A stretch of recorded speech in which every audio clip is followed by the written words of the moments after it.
Idle hands are the devil's playground.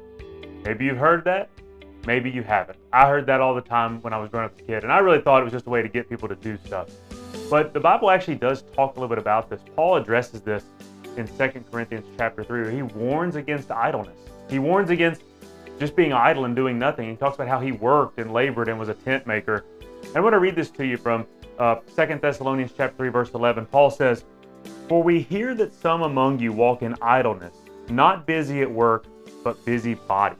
Paul's saying, hey man, we all have to work.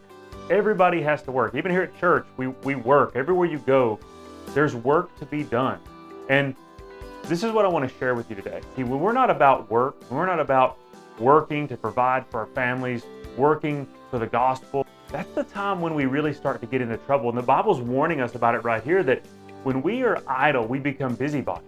When we are idle, we are not about doing things that are productive, that are things that are of value, that matter, whether it be flat out just working to make a living, working for the Lord, out exercising, running, doing productive things, that those are good for us. And modern science has proved us that it's good for our minds, it's good for our body. The Bible told us that a long time ago. Paul is warning, saying, hey man, don't be idle.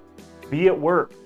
Be encouraged that when you are doing good, positive things, when you're working, God's right there in the midst of it.